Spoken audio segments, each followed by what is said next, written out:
안녕하세요. 파업성형외과 김수환 원장입니다. 오늘은 사실 리프팅 상담에서 가장 헷갈려 하시는 부분을 좀 정리해 드리려고 합니다. 바로 언제 실리프팅이고 언제부터 수술 리프팅이 맞는가입니다. 많은 분들이 이걸 나이나 이미지로 판단하고 계시는데 사실 리프팅의 선택 기준은 나이가 아니라 처짐의 단계이긴 합니다. 그래서 먼저 셀프 체크리스트를 제가 좀 알려드리려고 하는데요. 만약에 2가지 이상이 해당된다고 하면은 실리프팅만으로는 조금 한계가 왔을 가능성이 높습니다.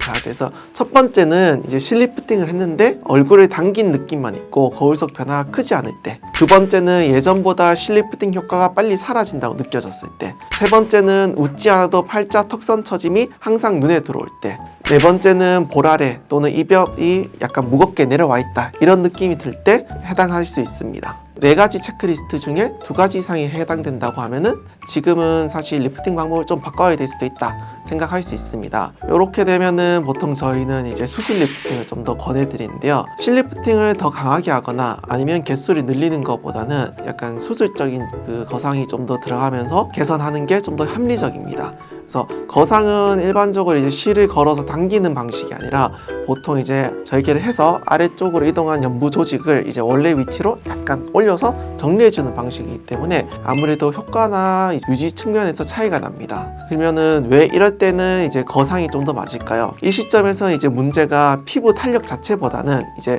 피부 아래쪽에 있는 같은 연부 조직 위치도 변화가 있기 때문에 이런 경향성이 보입니다. 그래서 이미 조직이 아래쪽에 있는 조직이 내려와 있는 상태에서 실이 위로 잡아당기면은 사실 당겨지는 느낌은 받을 수 있는데 변화는 사실 좀 제한적일 수밖에 없습니다. 또한 이제 실리프팅 효과가 좀 짧아진 이유도 실이 약해서도 물론 있겠지만 사실 조직의 무게와 처짐 정도가 실이 그만큼 감당할 수 없기 때문에 확 떨어지는 느낌이 드는 경우가 많습니다. 이럴 때는 사실 실 개수를 늘리거나 자주 하는 것보다는 직접 이제 조직이 처진 조직을 정리해주는 수술 리프팅이 좀 더 결과적인 면에서 좀 더 좋고 만족도가 좀 더 높아질 가능성이 있습니다. 그래서 지금까지 이제 리프팅을 선택하실 때 나이나 이미지로 선택하는 것이 아니다라는 걸 설명드렸는데요. 다시 한번 정리해본 그 4가지 중에 2가지 이상의 셀프 리스트에 해당이 되는 부분이 있으면은 지금 당장 수술해야 된다 이런 느낌보다는 실리프팅이나 뭐 리프팅 레이저만으로는 약간 이제 좀 제한적인 거가 있으니까 수술 리프팅도 조금 이제 하나의 선택지로 고려하는 게 좋겠다 정도로 생각하시면 될 것 같습니다. 저희 파업성형외과에서는 먼저 이 실리프팅이 맞는 단계인지 아니면 수술 리프팅이 맞는 단계인지를 판단해가지고 설명해 드릴 수 있습니다.